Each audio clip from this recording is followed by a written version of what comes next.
ఇద్దరు బీటెక్ చదివే అమ్మాయిలు నా ఫోన్ని కొట్టేశారు. కానీ మళ్ళీ వాళ్ళని నేను పట్టుకోవడం జరిగింది.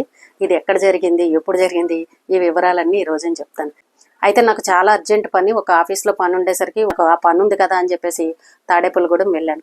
వెళ్ళిన తర్వాత అక్కడ నాకు అవ్వాల్సిన పని అక్కడ జరగలేదు. ఆ సాయంత్రం 4 గంటల దాకా కూర్చోవలసి వచ్చింది. ఇంకా తప్పదు కదా, మనం దూరం నుండి వెళ్ళినప్పుడు మన పనులు అయ్యేదాకా ఆఫీస్లో కూర్చోవాలి. అయిన తర్వాత ఆ రోజున పొద్దున్న ఎప్పుడో టిఫిన్ చేశాను. నాకు మధ్యాహ్నం లంచ్ కూడా లేదు. అక్కడ ఆ పని కనుక అయిపోయిందేనంటే నేను ఇంకా వెంటనే నైట్ హైదరాబాద్ బయలుదేరిపోదాం అన్న ఆలోచనలో నా లగేజీ అవన్నీ తీసుకుని అక్కడే కూర్చుని ఉన్న తర్వాత నా పని అయ్యేసరికి కరెక్ట్గా 3:15 అయింది. ఆ హోటల్కి వెళ్ళి టిఫిన్ తినేసి ఇంకా ట్రైన్ ఎక్కేద్దామన్న ఆలోచనలోను అక్కడికి వెళ్ళి కూర్చున్న తర్వాత ఒక ఇద్దరు అమ్మాయిలు వచ్చారు, నా ముందర కూర్చున్నారు. అయితే వాళ్ళు పెద్ద పెద్ద లగేజీలు, బ్యాగులు ఇవన్నీ వేసుకుని అక్కడ కూర్చుని వాళ్ళు కూడా టిఫిన్ ఆర్డర్ ఇచ్చారు. ఒకరు పరోటా ఇచ్చారు, ఒకరు ఆనియన్ దోశ అది చెప్పారు. నేనేం చెప్పానంటే ఒక ప్లెయిన్ దోశ ఇమ్మనమని చెప్పాను. అలాగే 2 చపాతీలు పార్సిల్ కట్టమని ఆ అబ్బాయికి చెప్పాను. చెప్తే ఈ లోపు తీసుకొచ్చాడు, వాళ్ళకే టిఫిన్ ఇచ్చాడు, నాకు టిఫిన్ ఇచ్చాడు. నేను టిఫిన్ చేస్తూ ఉన్నాను. నాకు ఈ లోపు 2 ఫోన్లు వచ్చాయి. ఫోన్లు వస్తే వాళ్ళతో నేను మాట్లాడుతూ ఉన్నాను. నా మాటలన్నీ కూడా వాళ్ళు వింటున్నారు. వాళ్ళిద్దరూ కబుర్లు చెప్పుకుంటూ ఒకరినొకరు టిఫిన్ షేర్ చేసుకుంటూ తింటున్నారు. వాళ్ళని అంతవరకే నేను గమనించాను. అయితే అక్కడ సర్వ్ చేసే అబ్బాయికి చెప్పాను, బాబు కొంచెం చపాతీ తొందరగా ఇచ్చేసేయి, నాకు ట్రైన్కి వెళ్ళాలి, టైం అయిపోతుందని చెప్పాను. అక్కడ హోటల్లో జనాలు కూడా ఎక్కువగా ఉన్నారు. కస్టమర్లు ఎక్కువ ఉండడం వల్ల లేట్ చేస్తాడని నేను ఈ మాట చెప్పాను. ఆ మాటను వాళ్ళు కూడా విన్నారు. ఆ తర్వాత నా బిల్ పట్టుకొచ్చాడు. నేను బిల్ ఇచ్చేసాను. ఇచ్చిన తర్వాత ఆ అబ్బాయి పార్సిల్ కూడా తెచ్చాడు, టేబుల్ పైన పెట్టాడు. మళ్ళీ వెంటనే ఆ అబ్బాయికి టిప్ ఇద్దాంలే ఎంతో కొంత అని చెప్పేసి నా చేతిలో ఉన్న ఫోన్ని ఆ టేబుల్ పైన పెట్టి ఆ అబ్బాయికి చిల్లర కాయిన్స్ ఉంటే 10 రూపాయలు ఎంతో మొత్తానికి ఆ అబ్బాయికి ఇచ్చాను. నేను లెక్క పెట్టను కూడా లెక్క పెట్టలేదు. ఎందుకంటే మనకు సర్వ్ చేశాడు కదా, ఎంతో కొంత టిప్ ఇవ్వాలని.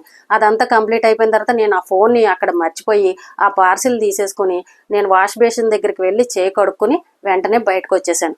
బయటకు వచ్చిన తర్వాత ఒక 1/2 కిలోమీటర్ దూరం వెళ్ళిన తర్వాత అక్కడ ఫేమస్ ఇది ఒక స్వీట్ షాప్ ఉంది. సరే ఇక్కడ నుండి స్వీట్లు కొనుక్కొని పట్టుకుని వెళ్దాం, ఇక్కడ బాగుంటాయి కదా అని చెప్పేసి స్వీట్ షాప్లోకి వెళ్ళి 300 బిల్ అయింది. నేను అక్కడ స్వీట్లు, హాట్లు అన్నీ తీసుకున్నాను. తీసుకున్నప్పుడు కూడా నేను క్యాషే ఇచ్చాను తప్ప ఎక్కడ కూడా ఫోన్ బయటకు తీయలేదు. హ్యాండ్ బ్యాగ్లో ఉందనే నేను అనుకున్నాను. అనుకున్న తర్వాత నేను రైల్వే స్టేషన్కి వెళ్ళాను, 3వ ప్లాట్ఫారంలోకి వెళ్ళాను. వెళ్ళిన తర్వాత మా అబ్బాయికి ఫోన్ చేద్దాం కదా అని చెప్పేసి హ్యాండ్ బ్యాగ్ తీసేసరికి ఫోన్ లేదు. ఒక్కసారిగా షాక్ అయిపోయాను.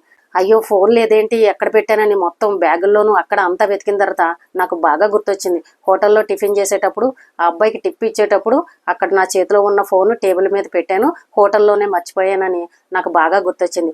సరే ఎందుకైనా మంచిది, వెంటనే ఫోన్ చేస్తే మంచిదని ఆ స్టేషన్లో ఒక అమ్మాయి అక్కడ కూర్చుని ఉంటే ఆ అమ్మాయికి నెంబర్ చెప్పి ఒకసారి ఫోన్ చేయమ్మానంటే ఆ అమ్మాయి ఫోన్ చేసింది. ఫోన్ చేస్తే ఫోన్ రింగ్ అవుతుంది తప్ప ఎవరు కూడా ఎత్తట్లేదు. అప్పుడు అనిపించింది అయితే హోటల్లోనే మర్చిపోయి ఉంటానని చెప్పేసి వెంటనే అక్కడ ప్లాట్ఫారంలో ఒక కూల్ డ్రింక్లు అమ్మే షాప్ ఉంటే అక్కడ నా లగేజీ పెట్టేసి అక్కడ 3వ ప్లాట్ఫారం నుంచి మళ్ళీ ఫస్ట్ ప్లాట్ఫారం మీదకి వచ్చి మళ్ళీ ఒక 1/2 కిలోమీటర్ నడిచి హోటల్ దగ్గరికి వచ్చాను. వచ్చి ఏమండి నేను ఇక్కడ ఫోన్ మర్చిపోయాను, నా ఫోన్ చూసారని నన్ను అడిగితే ఆ టేబుల్ దగ్గరికి వెళ్ళి మేము అందరం చెక్ చేస్తే అక్కడ ఫోన్ లేదు. అయితే నేను అన్నాను, ఇక్కడ 2 అమ్మాయిలు నా ముందర కూర్చున్నారు, వాళ్ళే నా ఫోన్ తీసుంటారు, ఒకసారి సీసీ కెమెరాలో చెక్ చేయండి అని చెప్పేసి ఆ హోటల్ ఆయన కౌంటర్లో కూర్చున్న ఆయన్ని అడిగాను. మేడం మీరు వెళ్ళిన తర్వాత ఇంకొక ఆవిడెవరో వచ్చి ఇక్కడ టిఫిన్ చేశారు, ఒకవేళ ఆవిడ తీసి ఉండొచ్చు, మీరు వెళ్ళగానే 2 అమ్మాయిలు కూడా వెళ్ళిపోయారని ఆ హోటల్ ఆయన చెప్పాడు. అయితే నాకు డౌట్ ఏంటంటే ఆ 2 అమ్మాయిల మీదే డౌట్ ఉంది. ఎందుకంటే నేను మాట్లాడుతుంటే వాళ్ళు వింటూ ఉన్నారు, ఎదురుగా నన్ను గమనిస్తూనే ఉన్నారు. అయితే ఈ ముగ్గురులో ఎవరో ఒకరు తీసే ఉంటారు, ముందు సీసీ కెమెరా ఓపెన్ చేసి చూడండి అని చెప్పాను. ఎందుకంటే మొత్తం హోటల్ నిండా కూడా సీసీ కెమెరాలు ఉన్నాయి, ఎక్కడ కూడా భయపడాల్సిన పని లేదు. అయితే నాకు టిఫిన్ తీసుకొచ్చిన అబ్బాయిని కూడా పిలిచి నువ్వు అక్కడ ఫోన్ పెట్టాను కదా నువ్వు చూసావంటే, అమ్మ లేదమ్మా మీరు టిప్ ఇచ్చిన తర్వాత నేను ఇంకా వేరే పనిలో పడిపోయి లోపలికి వెళ్ళిపోయాను, మీరు అక్కడ ఫోన్ పెట్టడం నేను చూడలేదమ్మా అని ఆ అబ్బాయి కూడా చెప్పాడు. అయితే కౌంటర్ దగ్గర ఉన్న హోటల్ ఆయన ఏం చెప్పారు అని అంటే, మీరు ఇంకొకసారి మళ్ళీ చెక్ చేసుకోండి, ఎక్కడైనా పొరపాటున మర్చిపోయారేమో, మీరు ఇక్కడ నుంచి మళ్ళీ ఎక్కడికి వెళ్ళారని అంటే, లేదండి నేను స్వీట్ షాప్కి వెళ్ళాను, అక్కడ కూడా నేను క్యాషే పే చేశాను, అక్కడ కూడా మర్చిపోయినట్లేదు, ఫోన్ చేస్తుంటే రింగ్ అవుతుందండి అని అతనికి చెప్తే ఆయన అన్నాడు, మళ్ళీ ఒకసారి రింగ్ చేస్తాను, నెంబర్ చెప్పండి అని అంటే ఎవరు ఫోన్ ఎత్తట్లేదు. అలాగే అక్కడ ఉన్న వాళ్ళు, టిఫిన్ చేయడానికి వచ్చిన వాళ్ళు, వీళ్ళందరూ కూడా ఇంకా నేను మాట్లాడుతుంటే విని అందరూ కూడా కౌంటర్ దగ్గరికి వచ్చారు. ఏమైంది మేడం ఏమైందని అంటే, ఇలా ఫోన్ పోయిందండి, నేను ఇక్కడే టేబుల్ పైన మర్చిపోయాను, స్టేషన్లో కూడా నేను అన్ని వెతుక్కున్నాను, నా బ్యాగ్లో ఎక్కడా లేదని చెప్పగానే అయితే అక్కడ ఉన్న వాళ్ళు అందరూ అన్నారు నెంబర్ చెప్పండి అని. మొత్తం ఇంకా లైన్గా ఒక 10 మంది దాకా ఆ నెంబర్కి ఫోన్ చేయడం మొదలుపెట్టారు. నా ఫోన్ రింగ్ అవుతుంది కానీ ఫోన్ ఎవరు ఎత్తట్లేదు. సరే ఏంటని చెప్పేసి ఆయన సీసీ కెమెరా ఓపెన్ చేసేలోపు అక్కడ హోటల్లో పనిచేసే అమ్మాయి, ఒక పెద్ద ఆవిడ ఉన్నారు, 60 ఏళ్ళు పైనే ఉంటాయి. ఆవిడ వచ్చి ఏమని చెప్పారనంటే, అమ్మ మీరు టిఫిన్ చేసి వెళ్ళిపోయిన తర్వాత అక్కడ నేను క్లీన్ చేయడానికి అని చెప్పేసి నేను టేబుల్ దగ్గరికి వెళ్ళాను. వెళ్ళగానే మీ ముందు కూర్చున్న ఇద్దరు అమ్మాయిలు ఏమని చెప్పారనంటే, ఆవిడ మా పక్కింటి ఆవిడే పక్క షాప్లోకి వెళ్ళింది, మేమందరం కలిసి షాపింగ్కి వచ్చాము, ఆ ఫోన్ మాదే, నేను ఇస్తానులే ఇచ్చేయని చెప్పేసి ఆ అమ్మాయి తీసుకుందమ్మా, బ్లాక్ డ్రెస్ వేసుకున్న అమ్మాయి, వాళ్ళిద్దరూ అక్క చెల్లెళ్ళు అనుకుంటా, ఇద్దరు కూడా సేమ్ డ్రెస్సులు వేసుకున్నారని ఆ పెద్ద ఆవిడ వచ్చి చెప్పింది. ఇంకా చూడండి నాకు ఎంత టెన్షన్ వచ్చిందనంటే, ఆ అమ్మాయిలు ఎక్కడ ఉంటారో తెలీదు, ఏ ఊరో తెలీదు, ఎక్కడికి వెళ్ళిపోయారో తెలీదు, కానీ వాళ్ళు తీసుకున్నట్టు మాత్రం ఇక్కడ సీసీ కెమెరాలో మాత్రం కనబడుతుంది. అలాగే ఆ పెద్ద ఆవిడ వచ్చి కూడా చెప్తుంది. అయితే ఇప్పుడు వాళ్ళని ఎలా పట్టుకోవాలి, ఎక్కడికి వెళ్ళారని చెప్పేసి ఇంకా అలా ఆలోచిస్తుంటే, అయితే ఆ హోటల్ ఆయన ఏం చెప్పారనంటే, మేడం మీరు కంప్లైంట్ ఇవ్వండి, ఇక్కడ సీసీ కెమెరా ఉంది కాబట్టి పోలీసులు ఈజీగా పట్టుకుంటారు, పోలీసులు కూడా మనకు బాగా తెలిసిన వాళ్ళే, పక్కనే ఉంది కదండి పోలీస్ స్టేషన్కి, ముందు మీరు కంప్లైంట్ ఇవ్వండి అని చెప్పేసి ఆ హోటల్ అయినా చెప్పారు. చెప్పిన తర్వాత అక్కడ ఉన్న వాళ్ళందరూ కూడా నా ఫోన్కి రింగ్ చేస్తూనే ఉన్నారు, ఎవరో ఒకరు ఎత్తుతారేమో, ఎత్తితే చెప్దామని అన్నట్టు. సరే ఇంక ఇది కాదు పని, అయితే ఇంకా నేను పోలీస్ స్టేషన్కి వెళ్ళి కంప్లైంట్ ఇద్దామని చెప్పేసి ఆ పక్కనే పోలీస్ స్టేషన్ ఉంటే నేను రోడ్డు దాటి వెళ్తూ ఉంటే ఒక అబ్బాయి నా వెనకాల వచ్చి, మేడం మీ ఫోన్ ఎత్తారు మేడం, వాళ్ళు ఎవరో మాట్లాడుతున్నారు, మీరు రండి తొందరగానే, మీరు మాట్లాడుతురు కానీ అని చెప్పేసి నన్ను వెనక్కి పిలుచుకొచ్చాడు. అక్కడ నుంచి మళ్ళీ నేను హోటల్ దగ్గరికి వచ్చి ఎవరు చేశారు ఏంటనని వాళ్ళకి ఫోన్లో మాట్లాడితే, నేను వచ్చేలోపు ఆ హోటల్ ఆయన మాట్లాడి, అమ్మ మీరు ఫోన్ ఎందుకు తీసుకెళ్ళిపోయారు, ఆవిడ చాలా కంగారు పడుతున్నారు అంటే, ఆవిడ కంప్లైంట్ ఇవ్వడానికి ఇప్పుడే వెళ్ళారు, మీ సీసీ ఫుటేజ్ ఇక్కడ అంతా ఉంది, ఆవిడ తీసుకున్నారు, మీ మీద కంప్లైంట్ ఇవ్వడానికి పోలీస్ స్టేషన్కి వెళ్ళారని చెప్పగానే వాళ్ళకి ఇంకా కంగారు పుట్టినట్టుంది. ఇంతమంది నా ఫోన్లు వస్తుంటే వాళ్ళకి టెన్షన్ పుట్టేసి, ఆవిడని వచ్చేమనండి, పలానా చోట మేము ఉంటాము, అక్కడ అడ్రస్ చెప్తాను, వచ్చిందంటే ఫోన్ ఇచ్చేస్తామని అక్కడ హోటల్లో ఉన్న వాళ్ళకి చెప్పారు. హోటల్లో ఉన్న వాళ్ళు మళ్ళీ ఫోన్ చేసి, అమ్మ మీరు ఎక్కడున్నారో చెప్పండి, అడ్రస్ చెప్తే మేము వస్తామని చెప్పారు. అక్కడ టిఫిన్ చేయడానికి ఒక అబ్బాయి, శివ అన్న అబ్బాయి వచ్చాడు. అపార్ట్మెంట్లకి వుడ్ వర్క్లు అవన్నీ కూడా కాంట్రాక్ట్ తీసుకుని చేస్తూ ఉంటాడంట. ఫ్రెండ్తో కలిసి ఆ అబ్బాయి వచ్చాడు. ఆ అబ్బాయి అన్నాడు, మేడం మీరు కంగారు పడకండి, నేను తీసుకువెళ్తాను, ఎందుకంటే నా దగ్గర ఫోన్ లేదు, వాళ్ళు ఒకవేళ అడ్రస్ చెప్పిన ఆ అడ్రస్ దగ్గరికి వెళ్ళి నేను నిలబడినా మళ్ళీ వాళ్ళకి ఫోన్ చేయాలని అంటే వాళ్ళ నెంబర్ తెలీదు, నా ఫోన్కి నేను ఫోన్ చేయాలన్నా సరే మళ్ళీ వేరే వాళ్ళ దగ్గర నుంచి చేయాల్సిన పరిస్థితి. ఆ అబ్బాయి అన్నాడు, మేడం మీ దగ్గర ఫోన్ లేదు కాబట్టి నేను వస్తాను పదండి, నా ఫోన్లోంచి వాళ్ళని పట్టుకుందామని చెప్పేసి ఆ అబ్బాయి బండి ఎక్కించుకొని ఒక 10 కిలోమీటర్లు వెళ్ళిపోయారు. వాళ్ళు ఒక విలేజ్కి వెళ్ళిపోయారు, లోపల ఎక్కడో ఇళ్ళు ఉంటే అక్కడికి వెళ్ళిపోయారు. ఈ అరగంట లోపు ఈ పిల్లలు ఇంత ఫాస్ట్గా ఎలా వెళ్ళిపోయారని మా అందరం కూడా షాక్ అయిపోయాం. అయితే ముందు హోటల్ వాళ్ళు అక్కడ అందరూ ఏమని చెప్పారంటే, మీరు వాళ్ళతోటి ఏమీ పెద్దగా గొడవ పెట్టుకోకండి, మన వస్తువు మన చేతిలోకి వచ్చిన తర్వాత అప్పుడు వాళ్ళ సంగతి చెప్దామని చెప్పేసి మీరు సైలెంట్గా ఉండండి, మేము మాట్లాడతామని పాపం అంతా వాళ్లే మాట్లాడారు. అది సరే అని అబ్బాయి నన్ను బండి ఎక్కించుకుని ఒక అడ్రస్ చెప్పారు, ఒక కమాన్ ఉంటుంది, మీరు అక్కడికి వచ్చి నిలబడి ఉండండి, మేమే అక్కడికి వస్తామని చెప్పారు. సరే అని అక్కడికి వెళ్ళి 20 నిమిషాలు అక్కడ నిలబడ్డాం. 20 నిమిషాలు నిలబడినా సరే ఎంతకీ రావట్లేదు. ఈ అబ్బాయి ఫోన్లోంచి ఫోన్ చేసి, అమ్మ మీ ఇల్లు ఎక్కడో చెప్పండి, మేము అక్కడికే వస్తాము, మమ్మల్ని ఎందుకు ఇక్కడ నుంచో పెట్టారు, ఆ మేడం ఏమో ట్రైన్కి వెళ్ళాలని అంటున్నారు, టైం అయిపోతుందని మళ్ళీ ఫోన్లు చేసి చెప్తుంటే, లేదు మీరు అక్కడే ఉండండి మేము వస్తామని చెప్పేసి ఒక అమ్మాయి బండి మీద, యమహా బండి ఉంటుంది కదా మగపిల్లలు నడిపేది, ఆ బండి మీద వచ్చి ఫోన్ పట్టుకొని మా దగ్గరకు వచ్చింది. వచ్చిన తర్వాత నువ్వేనా అమ్మ ఫోన్ తీసుకువెళ్ళావని అంటే, ఆ అమ్మాయి ఏమనుకుందానంటే, నేను ఫోన్ ఇచ్చానంటే ఆవిడ నాకు సన్మానం చేసి, అమ్మ వెరీ గుడ్ అమ్మా, నువ్వు మంచి పని చేసావమ్మా, నా ఫోన్ నాకు ఇచ్చావమ్మా అని నేను ఆ అమ్మాయిని పొగుడుతానని అనుకుంది. ముందు వెంటనే నా పక్కనున్న అబ్బాయి ఆ అమ్మాయి చేతిలోంచి ఫోన్ తీసుకున్న తర్వాత అప్పుడు నేను మొదలు పెట్టాను, అమ్మ నువ్వు నా ఫోన్ ఎందుకు తీసుకువెళ్ళావు, నీ వస్తువు కానప్పుడు నా ఫోన్ ముట్టుకోవాల్సినంత అవసరం నీకేంటి, నువ్వు టిఫిన్ చేయడానికి వచ్చిందాను, టిఫిన్ తినేసి వెళ్ళిపోవాలి, అక్కడ సీసీ కెమెరాలు ఉన్నాయి కదా, ఒకవేళ నువ్వు ఫోన్ పట్టుకెళ్తే అందులో కనబడతావు కదా, అంత బుద్ధి లేకుండా నువ్వు ఫోన్ ఎలా తీసుకువెళ్ళానంటే, ఆవిడ వచ్చింది పని ఆవిడ దొబ్బేస్తుందేమోనని చెప్పేసి నేను తీసుకొచ్చేసానని ఇంత తెలివిగా సమాధానం చెప్పింది. అక్కడ ఒకవేళ పని అమ్మాయి దొబ్బేసిందే అని అనుకో, నేను హోటల్ వాళ్ళ మీద కంప్లైంట్ ఇస్తాను కదా, అక్కడ సీసీ కెమెరా ఉంది కదా, అందులో కనిపిస్తుంది కదా ఎవరు తీశారనేది, ఆ మాత్రం బుద్ధి లేదా నీకు ఫోన్ దొరికినప్పుడు నువ్వు కౌంటర్లో ఇచ్చేయాలి, ఏమండి ఆ ముందుకున్న ఆవిడ ఫోన్ మర్చిపోయి వెళ్ళిపోయారు, ఒకవేళ వస్తే కనుక ఇచ్చేయండి అని, అక్కడ సీసీ కెమెరాలు ఉన్నాయి కాబట్టి అక్కడ ఉన్న ఓనర్ గారికి ఇచ్చేసి ఉండుంటే నేను ఎక్కడికి వెళ్ళినా మళ్ళీ ఫోన్ చూసుకుని అక్కడికే వస్తాను కదా నా ఫోన్ పోయిందని, నువ్వు ఫోన్ తీసుకుని నువ్వు వేరే ఊరికి వెళ్ళిపోయి నీ కొంపలోకి వెళ్ళిపోతే నాకు ఫోన్ ఎలా దొరుకుతుందని అనుకున్నావు, నీ పేరు తెలుసా, నీ ఫోన్ నెంబర్ తెలుసా, నీ ఊరు తెలుసా, నా ఫోన్లోంచే నువ్వు ఇప్పటి వరకు మాట్లాడుతున్నావు, అది కూడా ఇంతమంది ఫోన్లు చేస్తే అరగంట వరకు కూడా నువ్వు ఫోన్ ఎత్తలేదు, లాస్ట్కి ఎప్పుడో నేను కంప్లైంట్ ఇద్దామని వెళ్తుంటే అప్పుడు నువ్వు ఫోన్ ఎత్తావు, మరి నువ్వు ఇంతసేపు నువ్వు ఫోన్ ఎందుకు ఎత్తలేదని నన్ను అడిగాను. అడిగితే నేను ఆటోలో ఉన్నానండి, ఆ షేర్ ఆటో ఎక్కాము మేము, లగేజీలు బాగా ఉన్నాయి, నాకు బ్యాగ్లో ఉన్న ఫోన్ తీసి ఎత్తడానికి అవకాశం లేదని ఇలాంటి సొల్లు కబుర్లు చెప్పింది. ఒకవేళ అమ్మాయి దొబ్బిందని అంటే హోటల్ వాళ్ళు నిలేసి అడుగుతారు, అమ్మాయి అక్కడే ఉంటుంది, హోటల్ ఎక్కడికి పోదు. కానీ నువ్వెవరో, నువ్వు ఎక్కడుంటావో నాకు ఎలా తెలుసు, తెలివిగా మాట్లాడుతున్నానని అనుకున్నావా? నేను ఇప్పుడు నీ మీద పోలీస్ కంప్లైంట్ ఇస్తాను, అక్కడ సీసీ ఫుటేజ్లో ఉంది. పైగా నువ్వు మా ఇంటి పక్క ఆవిడ పక్క షాప్లోకి వెళ్ళింది, మేము అందరం కలిసి వచ్చామని నువ్వు ఈ మాట ఎందుకు చెప్పావు అని నన్ను అడిగాను. ఆవిడ దొబ్బేస్తుందని నేను ఈ మాట చెప్పానండి, లేకపోతే నాకు ఫోన్ ఇవ్వదు కదా అని చెప్పేసి ఎంత తెలివిగా మాట్లాడింది. పైగా ఏమందనంటే, నేను బీటెక్ చదువుతున్నాను, నేను ఒకవేళ ఫోన్ దొబ్బేయాలని అనుకుంటే సిమ్ తీసి పాడేస్తే మీరు ఏం చేసేవాళ్ళు, మీరు నన్ను పట్టుకునేవారని ఇలా తెలివిగా మాట్లాడింది. అంటే బీటెక్ చదివే అమ్మాయికి సిమ్ తీసేస్తే పోలీసులు పట్టుకోలేరని ఒక నమ్మకం అనమాట. ఇప్పుడు దొంగలు బంగారాన్ని ఎత్తుకుపోతున్నారు, మరి పోలీసులు ఎలా పట్టుకుంటున్నారు? వాళ్ళ దగ్గర ఏమన్నా ఫోన్ నెంబర్లు ఉన్నాయా, సెల్ ఫోన్లు ఉన్నాయా?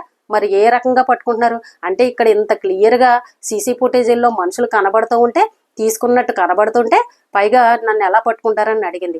అంటే మరి బీటెక్ చదివిన తెలివితేటలు ఏ రకంగా ఉన్నాయో చెప్పండి. నేను బీటెక్ చదువుతున్నాను, మాకు అలాంటి బుద్ధులు లేవంది. మరి అలాంటి బుద్ధి లేనప్పుడు నువ్వు ఫోన్ తీసుకున్న దాను కౌంటర్లో ఇచ్చేయాలి, కానీ నువ్వు ఇలా ఊరికి నీ ఇంటికి పట్టుకురావడం ఏంటి, నీ ఇల్లు ఎక్కడో నాకు తెలుసా అని రోడ్డు మీద చెడా మడా తిట్టేశాను. నా పక్కన ఉన్న అబ్బాయి, ఆ అబ్బాయి కూడా తిట్టేశాడు. ఒకడు రోడ్డు మీద బస్సులో కానీ ట్రైన్లో కానీ ఎక్కడన్నా దొరికిందనుకో, నువ్వు ఎత్తుకు వెళ్ళిపోయి సిమ్ములు తీసేసినా స్విచ్ ఆఫ్ చేసినా ఏమీ ఇబ్బంది లేదు. అక్కడ ఒక పెద్ద హోటల్లో దొరికింది, పైగా ఆవిడ టేబుల్ పైన పెట్టింది, అక్కడ సీసీ కెమెరాలు ఉన్నాయి, అలా ఫోన్ తీసుకువెళ్ళిపోవడం తప్పు కదా, అందులో ఎన్నో ఇంపార్టెంట్లు ఉంటాయి, వాళ్ళకు ఉపయోగపడితే నీకు ఏమీ ఉపయోగపడవు, నువ్వేం చేసుకుంటావు వాళ్ళు ఫోన్ తీసుకోవడం వల్ల, వాళ్ళు ఎంత బాధపడతారో నీకు అర్థం కావట్లేదా అని నా పక్కన ఉన్న అబ్బాయి కూడా తిట్టాడు.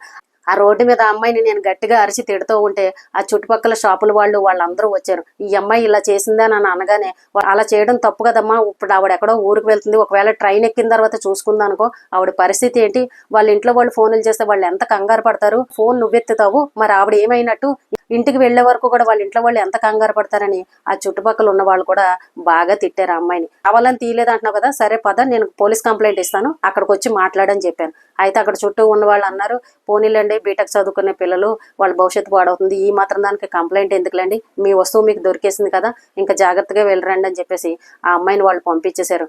రోడ్డు మీద నేను అంత గట్టిగా తిరిగితే తలదించుకొని వెళ్ళిపోయింది ఆ అమ్మాయి. అంటే ఆ అమ్మాయి ఏమనుకుందానంటే, నేను హోటల్లో ఉండగా ఫోన్లో మాట్లాడుతున్నాను, పైగా నాకు సర్వ్ చేసిన అబ్బాయితోటి నాకు ట్రైన్కి టైం అయిపోతుంది, తొందరగా పార్సిల్ ఇయ్యని ఈ రకంగా చెప్పేసరికి ఆ అమ్మాయి ఏమనుకుందంటే, ఈవిడేమో ట్రైన్ ఎక్కడానికి వెళ్తుంది, ఇంకా ట్రైన్ ఎక్కిన తర్వాత ఫోన్ చూసుకుందానంటే ఆ ట్రైన్ దూకి ఎలాగ ఫోన్ కోసం రాదు కదా, ఇంక ఈ ఫోన్ తీసేసుకుందాం అన్న ప్లాన్లో ఆ అమ్మాయి ఉంది. అందులోనూ అక్కడ సీసీ కెమెరాలు ఉన్నాయి, ఎందుకు వదిలేస్తాను చెప్పండి. ఒకవేళ నేను నిజంగా మర్చిపోయి వచ్చేసినా అది మా ఊరే, ఎవరో ఒకరికి చెప్పి నేను అక్కడ ఆ ఫోన్ కోసం పంపిస్తాను, ఖచ్చితంగా అమ్మాయి మీద కంప్లైంట్ ఇచ్చేదాన్ని. ఒక్క 5 నిమిషాలు అయ్యి ఉండుంటే నేను స్టేషన్లోకి వెళ్ళేదాన్ని, ఆ అమ్మాయి మీద కంప్లైంట్ ఇచ్చేదాన్ని. అదృష్టం బాగుండే ఆ అమ్మాయి ఫోన్ ఎత్తింది కాబట్టి వాళ్ళ జీవితాలు బాగున్నాయి. అంటే ఎంత కిలాడీ లేడీలు ఉన్నారో చూడండి. ఆడపిల్లలు అయ్యుండి, మీరు చదువుకునే పిల్లలు అయ్యుండి ఇలాంటి పనులు చేస్తారని ఆ అమ్మాయిని ఇష్టం వచ్చినట్టు తిట్టాను. ఇంకేమీ మాట్లాడకుండా సైలెంట్గా వెళ్ళిపోయింది. అదండి జరిగిన స్టోరీ. నాకు ఇక్కడ ఆశ్చర్యకరమైన విషయం ఏంటంటే, అక్కడ టేబుల్ తుడిచే ఆవిడతోటి ఈవిడ మా ఇంటి పక్క ఆవిడే, మేము అందరం కలిసి షాపింగ్కి వచ్చామని చెప్పేసి ఫోన్ తీసుకుంది చూసారా, అది పెద్ద హైలైట్. ఏంటంటే ఆ హోటల్లో ఉన్న వాళ్ళందరూ అంటున్నారు, వాళ్ళు దొబ్బేయాలన్న ఆలోచనతోటే ఈ మాటలు చెప్పి ఫోన్ తీసుకుని వెళ్ళారండి, మీరు వెనక్కి వస్తారని వాళ్ళు అనుకోలేదు, ఏ ట్రైన్కో వెళ్ళిపోతారని ఆవిడ అనుకుంది. ఇక్కడ సీసీ కెమెరాలు ఉన్నప్పుడు ఎందుకు దొరకరండి, సీసీ కెమెరా చూసి వాళ్ళని పట్టుకోరని అని అనుకున్నారా, ఏం చదువులు చదివారండి అని అక్కడ ఉన్న పెద్దవాళ్ళందరూ కూడా తిట్టారనమాట. హోటల్ ఆయన అంటున్నారు, మా హోటల్లో చాలా మంది ఏవో ఒకటి మర్చిపోతూ ఉంటారండి, డాక్యుమెంట్స్ అని, ఏవో పనికొచ్చే కాగితాలు, బ్యాగులు ఇలాంటివి మర్చిపోతారు, మా హోటల్లో పనిచేసే వర్కర్లు ఎవ్వరు కూడా ఏది కూడా దొబ్బరండి, తీసుకొచ్చి కౌంటర్లో పెట్టేస్తారు, మళ్ళీ ఎవరన్నా వచ్చి అడగగానే మేము ఇచ్చేస్తూ ఉంటాము, అందుకే కదండి మేము ఎంత సీసీ కెమెరాలు పెట్టాము, ఏదైనా దొబ్బాలనంటే అందులో కనబడదా అని చెప్పేసి ఆ హోటల్ అయినా చెప్తున్నారు. రోజు నాకు ట్రైన్ దాటిపోయింది, ఇంకా వేరే ట్రైన్ చూసుకుని విజయవాడ వచ్చి మళ్ళీ విజయవాడ నుండి కాంప్లెక్స్కి వచ్చి ఆర్టీసీ బస్సు ఎక్కి హైదరాబాద్ రావడం జరిగింది.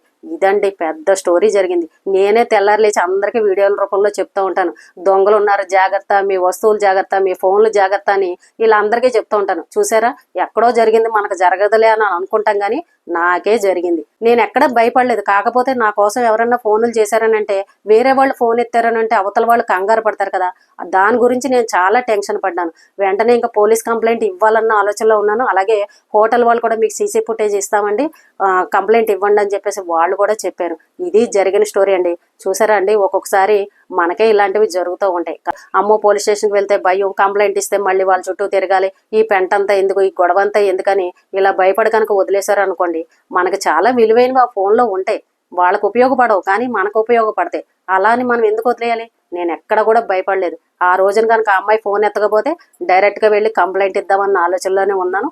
దాని అదృష్టం బాగుండి ఆ రోజు నా ఫోన్ ఎత్తింది. 10 మంది అలా కంటిన్యూగా చేస్తూ చేస్తూ చేస్తూ ఉండగా అప్పుడు ఫోన్ ఎత్తింది. నాకు ఏం ఆశ్చర్యం అనిపించింది అంటే చదువుకున్న పిల్లలు కూడా ఈ రకంగా ఉన్నారనమాట. అంటే వీళ్ళ చదువులు తగులబడ బుద్ధులు చూడండి ఏ రకంగా ఉన్నాయని అనిపించింది. ఇప్పుడు మగపిల్లలు అనుకోండి ఏవో జలసాగా తిరగడం కోసం ఇలాంటి వస్తువులు దొబ్బారన్నా అదొక అందం. కానీ ఆడపిల్లలు అయ్యుండి బీటెక్ చదివే పిల్లలు మళ్ళీ వాళ్ళు స్టైల్గానే ఉన్నారు, మరి చీప్గా లేబరాల్లాగా లేరు. అయినా సరే అక్కడ అన్ని సీసీ కెమెరాలు ఉన్నా సరే నా ఫోన్ని ఎంత తేలిగ్గా కొట్టేశారో చూడండి. నేను వదులుతానా? నేను మామూలు దాన్ని కాదు. ఇలాంటి వాళ్ళని ఖచ్చితంగా పట్టుకుంటాను. మొత్తానికి వాళ్ళ దగ్గర నుంచి నా ఫోన్ తీసుకుని నేను ఇంటికి రావడం జరిగింది. అయితే ఆ రోజున పాపం తెల్లారి మధ్యాహ్నం కూడా హోటల్ వాళ్ళు నాకు ఫోన్ చేసి, మేడం మీరు జాగ్రత్తగా వెళ్ళారా, హైదరాబాద్ చేరుకున్నారా, ఇంటికి వెళ్ళారా అని పాపం వాళ్ళు మళ్ళీ ఫోన్ చేసి చాలాసేపు మాట్లాడారు. హోటల్లో ఎప్పుడు ఇలా జరగలేదండి, మీదే ఫస్ట్ టైం అని చెప్పేసి ఆయన చెప్పుకొచ్చారనమాట. భలే కామెడీగా అనిపించింది. అలాగే ఒక దొంగను పట్టుకున్నాను కదా జీవితంలో అని నాకు భలే నవ్వు కూడా వచ్చింది అనమాట. కానీ జాగ్రత్తగా ఉండండి, ఈ రోజుల్లో ఎవరిని నమ్మడానికి లేదు. సీసీ కెమెరాలు ఉన్నా సరే దొంగతనాలు జరుగుతున్నాయి. ఇదండి విషయం. ఈ రోజుకి ఇదేనండి. రేపు మళ్ళీ మరొక విషయంతో మళ్ళీ కలుద్దాం.